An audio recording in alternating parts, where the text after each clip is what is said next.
L'examen clinique du nouveau-né en salle de naissance. Donc j'ai mis en rouge le lavage systématique des mains, c'est très très important. Donc avant d'examiner tout nouveau-né, c'est une population qui est très sensible, très susceptible. Elle a une immunité qui est vraiment très diminuée. Il faudrait vraiment qu'on soit propre avant de les toucher. Donc se laver les mains avant tout examen, porter des surblouses, plus masque si nous, on porte une infection virale.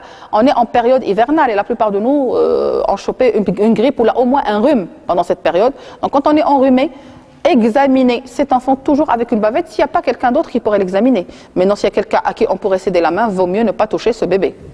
Et puis, bonne condition d'environnement thermique, c'est-à-dire c'est un enfant qui est prédisposé à faire une hypothermie, il faudrait le mettre en condition. C'est pourquoi d'ailleurs, il faudrait toujours mettre des prématurés dans des couveuses le temps qu'il arrive au terme normalement envisageable, au terme théorique.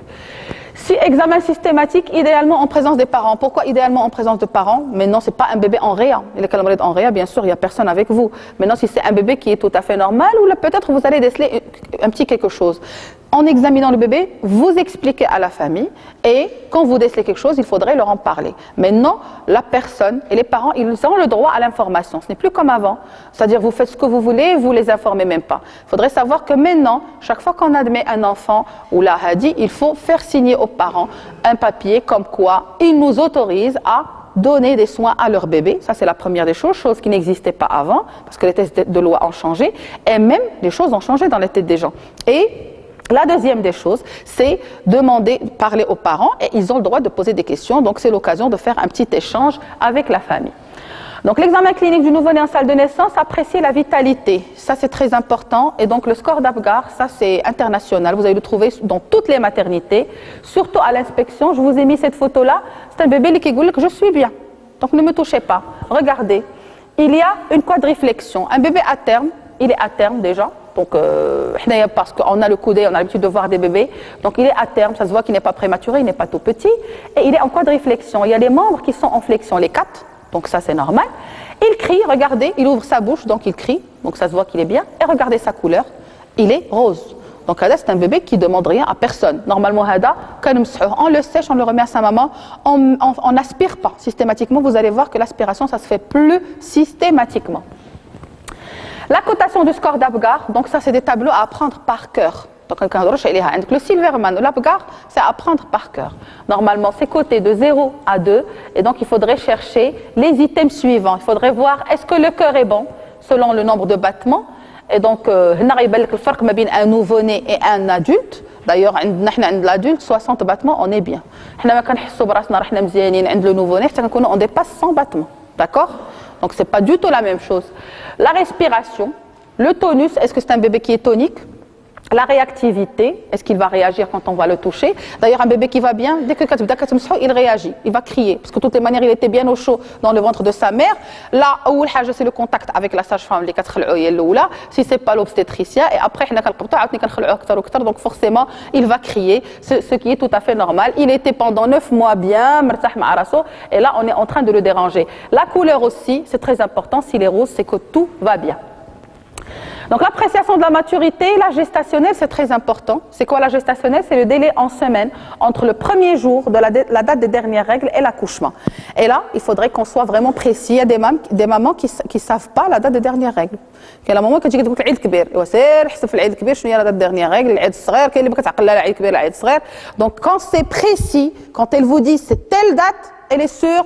On peut dire que c'est une bonne date et c'est une date à prendre en considération pour la datation. Maintenant, si elle n'est pas sûre, il faudrait chercher un autre moyen pour faire la datation. Les moyens d'appréciation, avant la naissance, c'est la date des dernières règles si les cycles déjà sont réguliers et si la maman est régulière dans sa tête. Parce qu'on a qu'un goût que des femmes qui ça arrive. La courbe de température, c'est surtout pour l'ovulation. La courbe de température, il faudrait savoir qu'en période d'ovulation, la maman, elle fait augmenter sa température généralement. Et donc pour les mamans, surtout les femmes qui ont du mal à avoir des enfants, des fois on leur propose de faire une surveillance de la courbe de température. Et pendant la période estimée, période d'ovulation, les 3 à 4 jours le mois, elle devrait prendre sa température rectale matinale et bien sûr à une heure précise le matin. Et quand elle voit qu'il y a eu une augmentation de cette courbe, c'est là où il y a le maximum de chances qu'elle tombe enceinte. Donc c'est là où elle devrait avoir le plus de rapports. Donc la biométrie fœtale échographique surtout précoce, et quand je dis surtout précoce, c'est-à-dire quand vous faites une échographie précocement. il faudrait qu'elle soit faite entre 7 et 12 semaines.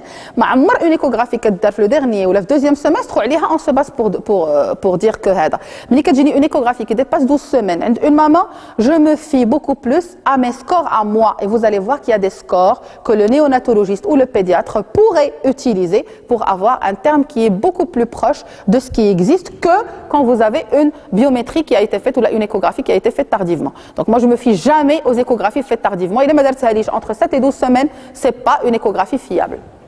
Après la naissance, les critères de maturation morphologique. Donc c'est quoi? Le diamètre des nodules mammaires. Et donc là, vous examinez votre bébé. Donc une correspondance avec l'âge qui a été rapporté par l'obstétricien ou par la maman. Une grande différence. Et là, il faudrait quand même se poser des questions. Les nodules mammaires, quand ils sont bien constitués, quand ils sont là, c'est un bébé qui normalement est à terme. Les plis plantaires, quand ils sont là aussi, et le cartilage des oreilles. Chez les prématurés, les grands prématurés, quand vous les examinez, il n'y a pas de cartilage. Mais l'aube de l'oreille d'yelo, vraiment pas l'oreille. Donc même le cartilage ne s'est pas encore constitué. À 26-28 semaines, vous ne trouvez rien. Les critères de maturation neurologique, le tonus passif des membres de bas en haut, c'est-à-dire le tonus passif, c'est-à-dire un enfant qui va de lui-même, forcer à faire un mouvement, il aura des réactions. Un nouveau-né à terme, quand est-ce qu'on considère qu'il est à terme? Quand il y aura une hyperflexion des 4 membres. Vous avez vu tout à l'heure, il y a les membres supérieurs qui sont comme ça, il y a aussi les membres inférieurs. Donc l'hyperflexion des 4 membres, et il y a l'hypotonie axiale. Donc l'axe du corps, il est flexible, il n'y a pas de souci. Les réflexes archaïques acquis sont acquis de l'inverse. Le tonus, il est acquis, comme vous avez vu, de bas en haut, c'est-à-dire, est-ce que vous avez compris pourquoi le tonus est acquis de bas en haut? Par exemple, si je vous dis, pourquoi le tonus il est acquis de bas en haut? Vous pouvez poser des questions, parce que de toutes les manières, on ne va pas s'arrêter à chaque fois, mais quand vous avez une question qui vous interpelle, posez des questions. Comme question, pour moi, là, c'est appris, c'est compris. Le tonus, il est là, de bas en haut, par exemple. On dit un bébé, il est à terme, on a les 4 membres, كلهم en flexion. Il est à 34 semaines, on a plus de chances d'avoir une flexion des membres inférieurs que des membres supérieurs. Vous comprenez? Donc le tonus, il l'a acquis d'en bas, mais d'en haut, pshouya. Donc plus il avance dans le terme, plus l'acquisition du tonus des membres supérieurs, elle va se voir. D'accord? Donc c'est pourquoi on parle d'une acquisition de bas en haut. L'axe liquetra pour les réflexes archaïques, ils sont acquis de haut en bas. Donc, le réflexe qu'on va avoir, c'est le réflexe d'en bas. D'ailleurs, la marche automatique, on ne peut pas la demander à un bébé prématuré, le terme d'yelo. Le réflexe de marche automatique, tu le prends par la main, tu le fais marcher, il va faire des pas. On ne peut pas le demander à quelqu'un qui n'est pas à terme, c'est clair. Le grasping réflexe, c'est quoi le grasping réflexe? C'est quand vous mettez votre doigt au niveau de la main, au niveau du pied, la plante du pied, et même la plante du pied, il va la plier comme ça. Donc ça, c'est un réflexe du grasping. Mahdo, il est petit, peut-être à un certain âge, il va arriver à vous prendre le doigt par la main, mais pas avec le pied. La plante ne va avoir son réflexe de grasping qu'avec l'âge, et une fois il est plus mature. Donc il y a le grasping, il y a le moro, je vais vous expliquer ça. La succion déglutition, on donne le petit doigt au bébé et donc normalement il doit le téter. Donc là c'est un facteur, un bébé il dit et la mardage c'est que normalement il y a une hypotonie, un problème neurologique sérieux, et il y a une grosse souffrance étant à terme, il y a carrément un enfant qui est prématuré, qui n'a pas encore acquis les bons réflexes.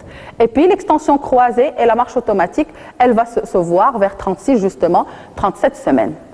Donc là, j'espère que ça marche. J'ai une radio, une vidéo. Arrêtez la diapo.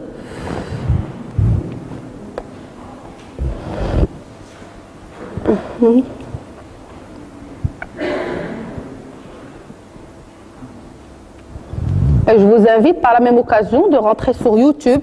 Parce que les réflexes, si vous ne les voyez pas vous-même, vous n'allez jamais les retenir. D'accord? Il y a beaucoup d'examens du nouveau-né.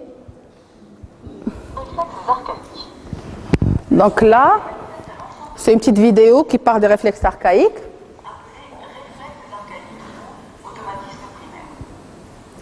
Certains d'entre eux peuvent être déclenchés dans des conditions naturelles. L'examen neurologique, pratiqué par le pédiatre, les met systématiquement en évidence.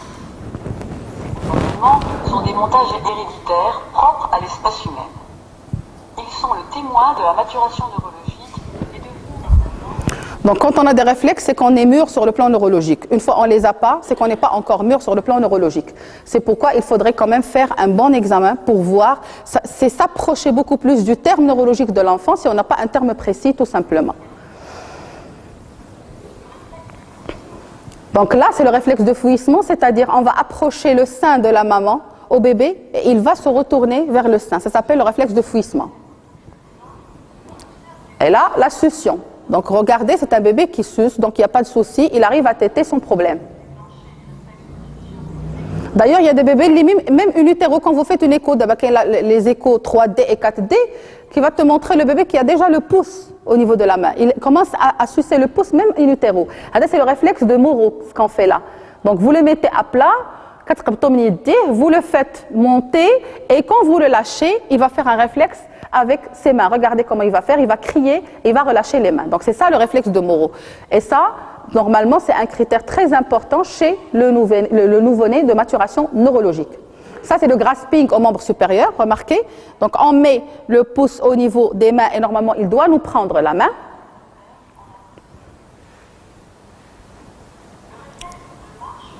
Là, c'est la marche automatique. Regardez, on le met debout et il va commencer à marcher. Il faut juste l'incliner en avant et normalement, il devrait marcher. Mais plus il est à terre, plus on peut avoir ce réflexe. Autrement, on ne pourrait pas l'avoir. On n'a pas passé tous les réflexes en vue, mais c'est juste les réflexes les plus importants à rechercher. Le Moro, le grasping au membre supérieur, au membre inférieur, la marche automatique. Là, le redressement de la tête, c'est le réflexe de redressement de la tête. On le met sur son visage et c'est un bébé qui va essayer de redresser la tête. C'est très important. La marche automatique est fondamentale pour l'étude de l'évolution de la préhension et de la marche libérée. Je pense que c'est ce qu'on voulait montrer. Voilà. Donc l'évaluation de la trophicité. Donc les mensurations, c'est très important. Donc le poids, la taille et le périmètre crânien. Donc des courbes de croissance intra-utérine. Pourquoi on parle de courbes de croissance intra-utérine? Par exemple, vous avez un bébé qui va naître à 33 semaines. Est-ce qu'il devrait naître à 33 semaines? Non, il devrait naître à 37. Donc il est arrivé dans ce monde 4 semaines plus tard, un mois plus tôt. 4 semaines plus tôt.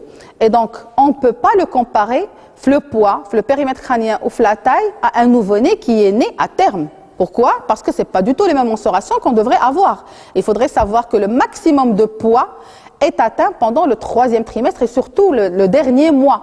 Donc, chez un bébé, quand il naît plus tôt, il va se retrouver tout petit. Donc, les dernières semaines, plus il avance l'âge et plus on va trouver qu'il va prendre le poids, le périmètre crânien et la taille. Et donc, normalement, il faut le comparer à des courbes de croissance intra-utérine, c'est-à-dire qui correspondent à son âge à lui. D'accord? C'est le même raisonnement pour les courbes de croissance. On travaille avec les courbes de croissance internationales qui ont été établies par l'OMS, l'Organisation mondiale de la santé. Mais elles ne sont pas adaptées à la population marocaine. Finalement, on peut prendre une population, je ne sais pas, mais les États-Unis ou la Mchiqant, et on va prendre une cohorte d'enfants, on va calquer ça. Or, ce n'est pas logique. Par exemple, les Américains, ils ont une beaucoup plus grande taille que les Marocains. Les Chinois, ils étaient plus petits. Maintenant, il y a une mixité où il y a des Japonais, des Chinois, des Asiatiques qui sont plus grands. Donc, normalement, il faudrait avoir des courbes de croissance qui sont adaptées à la population source. Quoique d'abord, récemment, c'est rassurant. Les nouveau-nés, on voit que maintenant, ce n'est plus que la taille de 50 cm. On a des bébés, une moyenne de 53-54 cm. Donc, on est plus grand que d'habitude. C'est bien. C'est peut-être l'alimentation des mamans qui a changé. C'est peut-être beaucoup de choses. Il y a les mamans aussi qui sont plus grandes que par rapport à avant. Et c'est très important. Donc, hypotrophique, quand est-ce qu'on parle d'hypotrophie ou de retard de croissance intra-utérin? Quand vous avez un poids de naissance qui est inférieur au 10e percentile et on a des courbes sur lesquelles on va se baser.